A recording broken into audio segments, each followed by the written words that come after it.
Une organisation non gouvernementale fait des recommandations pour aider les femmes victimes de violences à s'exprimer librement.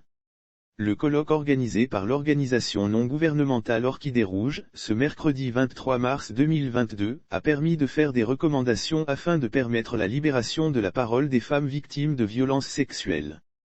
Thème central avec pour thème central, la libération de la parole des survivantes de violences basées sur le genre comme levier de promotion des droits de la femme en Côte d'Ivoire. Cette rencontre a réuni plusieurs jeunes et femmes dans le cadre de la clôture du mois dédié aux droits de la femme. Les recommandations lors du point presse, en marge de la cérémonie, Marie-Claire Moraldo, présidente de l'ONG, fait des propositions pour aider les femmes à parler de ce qu'elles ont vécu comme souffrance. Il faut croire aux femmes quand elles disent qu'elles ont subi des violences. Ce qui va encourager d'autres femmes à dénoncer les violences qu'elles ont subies. Il faut également amplifier les voix des femmes qui témoignent.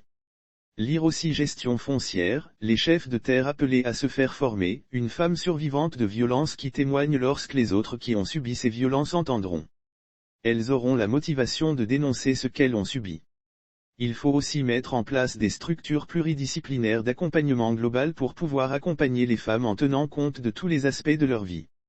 Pour pouvoir leur permettre de pouvoir se libérer du carcan de violence du poids social qui les empêche de libérer leur parole afin qu'elles puissent être libres mentalement, économiquement et physiquement.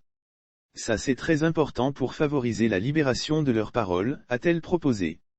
Par ailleurs, le mercredi 17 mars dernier lors d'une conférence de presse, la présidente de cette ONG avait souligné que la parole se libérait difficilement, en raison de plusieurs aspects culturels. Dans notre culture africaine, on a tendance à dire qu'une femme doit supporter tout. Ce qui fait que les femmes ont tendance à porter les blessures de ces violences, qui pourraient avoir des répercussions sur leur vie. C'est dans ce cadre qu'elle initie des séances d'écoute au siège de son ONG pour permettre aux femmes de parler sans être jugées.